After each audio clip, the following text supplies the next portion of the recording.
Today is April 24th, 2025, and this is Read Through the Bible. This is Read Through the Bible special episode. Yes, it is. This is the Leviticus recap special episode. You know, we did this with Matthew as well and got lots of good feedback. So I think from here on in, we're going to try to do this every book of the Bible just to kind of give you an overview of every book. Right. I mean, it's helpful for us, and I think it might be helpful for others. Okay, so let's start off that Leviticus is like a mountain. Yes. Yeah. So this is really big picture structure of Leviticus. Yep. So you kind of climb up the mountain, then you reach the peak, and then you climb down the mountain.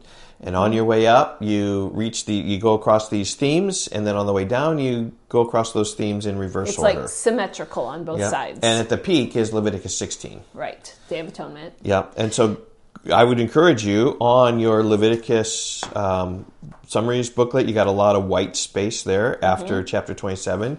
Just take advantage of that space and draw that picture in Leviticus. Yeah, draw this a little mountain. Yeah, with the peak and the top of that being 16. And then driving up the mountain, you've got the first 5 chapters, which are... Driving up the mountain actually is how to come to God. Yeah, there you go. Okay. And going down the mountain is how to live for God. Okay, yeah. Okay, and so then going up, we have... sacrifices, priests, and purity. Yep, and then going back down, 5 chapters you have each. Purity, and then priests, and then feasts is kind of what we said in a general way. Yeah, so if you have that picture in mind, like that's the picture of Leviticus with 16 at the top, how to come to God, and then how to live for God is what it is, and dealing with purity, sacrifices and priests and purity, and then purity and priests and sacrifices, feasts, rituals, whatever. Okay, so now what we want to do also is, in that same white space, we want to overview all of our summaries. So we do that with every chapter. We read a chapter, we back off, kind of with our drone level view, kind of see what's the most important thing. Now what we want to do is do that with your whole summary book, kind of back off, and maybe a word or 2 or 3 for every chapter. Right, so really limit it, distill it down to the main things that take the most real estate in the chapter. Yep. So you can write there 1 through 27, just vertically down, and we're going to try to just help you with a summary. So I think 1 through 5, you can write that down, but maybe on the left-hand side, like writing vertically, straight up and down. Bracket out 1 through 5.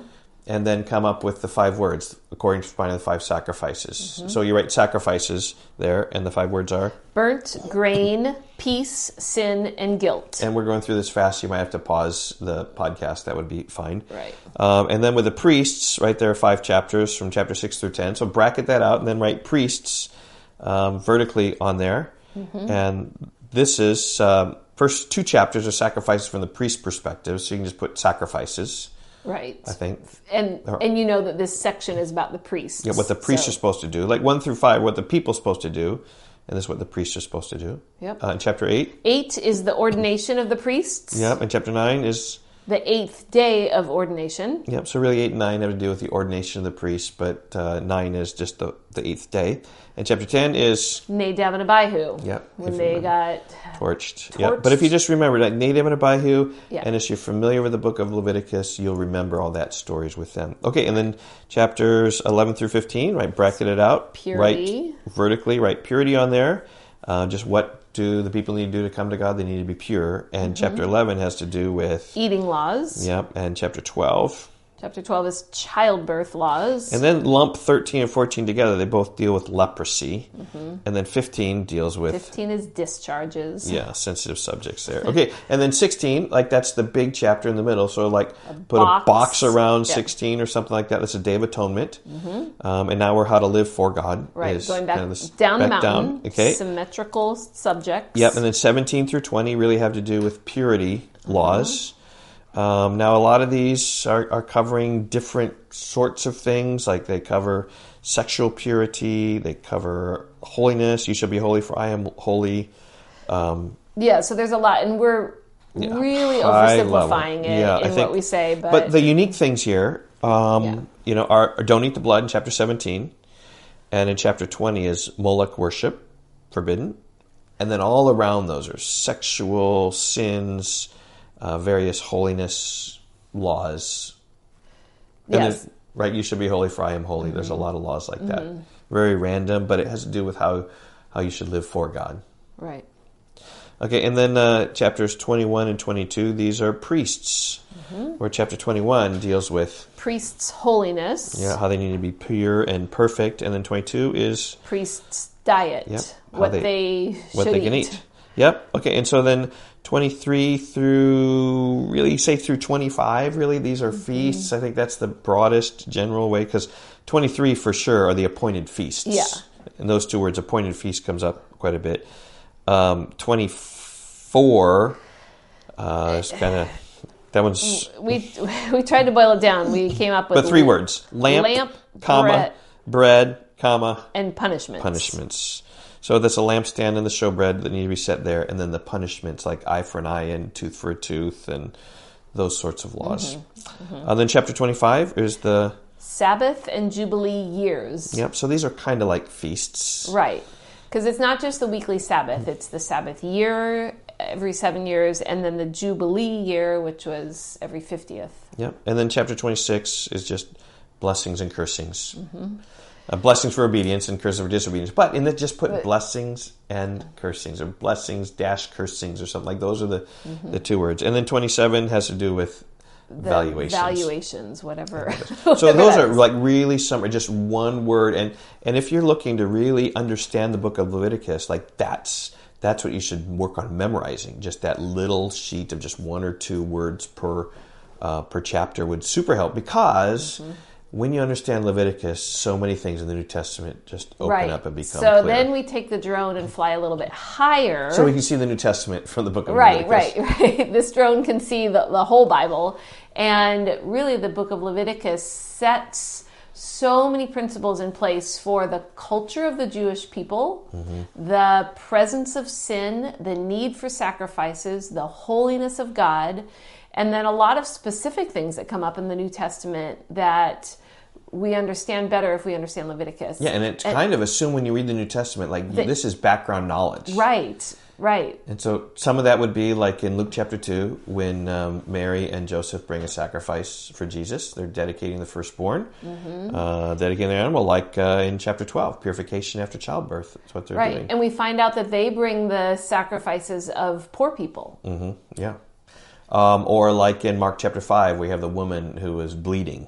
Yeah, bleeding for 12 years. So she was unclean and unable to come to worship for 12 years. And it sort of assumes that you understand Leviticus 15 and how unclean she would be.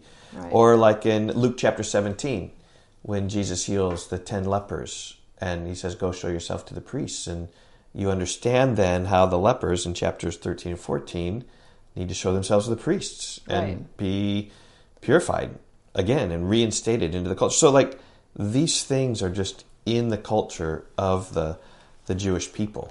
You also see just even how we need to be holy. God's holy. That's why Jesus needed to come. Leviticus teaches us about Jesus, how Jesus is a perfect sacrifice. He's a perfect priest. Those categories there. And we see that before Jesus, there was just an absolutely endless cycle of sacrifices and sin, and it just kept, like, it was never enough. And the call of the New Testament, though, is like Matthew 5:48 in the Sermon on the Mount. Right. You shall be perfect as your heavenly Father is perfect, right? And that's, Leviticus is teaching us we need to be perfect to come to God. Right. And when you really understand it, it's hopeless. Right. You see that you can't. Yeah. And in fact, in Hebrews chapter 10, it says, since the law is but a shadow of the good things to come, instead of the true form of these realities, it can never, by the same sacrifices that are continually offered every year, make perfect those who draw near. Like, when you understand Leviticus, you understand all these sacrifices over and over and over again. They can't make those perfect. Otherwise, verse 2, would they not have ceased to be offered, since the worshippers, having once been cleansed, would no longer have any consciousness of sins? Because if they make them perfect, you don't have to have a sacrifice again. But in these sacrifices, there's a reminder of sins every year, every Day of Atonement even. It's impossible for the blood of bulls and goats to take away sins. Yeah. I mean, that kind of lays it. But you wouldn't understand that without knowing Leviticus. Right. And Leviticus will cover sin, but it won't take away sin. Only Jesus takes away sin. And then just listen to the imagery from Hebrews chapter 9, verse 11 through 14. But when Christ appeared as a high priest of the good things that have come, Then, through the greater and more perfect tent, not made with hands, that is not of this creation, he entered once for all into the holy places, not by means of the blood of goats and calves, but by means of his own blood, thus securing an eternal redemption. For if the blood of goats and bulls and the sprinkling of the defiled persons with the ashes of a heifer sanctify for the purification of the flesh, how much more will the blood of Christ, who through the eternal Spirit offered himself without blemish to God, purify our conscience from dead works to serve the living God. That makes so much more sense because of Leviticus. You got categories there of the shadows of Jesus in the holy place and the blood of these sacrifices. But Jesus comes with his own blood, with the eternal Spirit offering himself without blemish. Jesus is the perfect sacrifice, and he cleanses us thoroughly. That can only be understood if you understand Leviticus. Yeah. Like Hebrews 10:14 says, "For by a single offering he has perfected for all time those who are being sanctified." Like a single offering, in contrast to the millions. Yeah, many offerings that were in required. Leviticus. Yeah. So I think that's a good summary of the book of Leviticus. Hopefully it gives you a hunger and a desire and to understand. And this is what we see in Leviticus. We're going to see this through the rest of the Old Testament. The better you understand the Old Testament, the New Testament will come to life as well. Yeah, and I'm just looking at Hebrews 10. I would recommend read Hebrews 9 and 10, and you're going to be blown away at how much of it makes sense. Yep. So... All right, and how great Christ's sacrifice is. Yep. There's our Leviticus recap special episode, and we will see you tomorrow in the book of Numbers. Okay, goodbye. Bye-bye.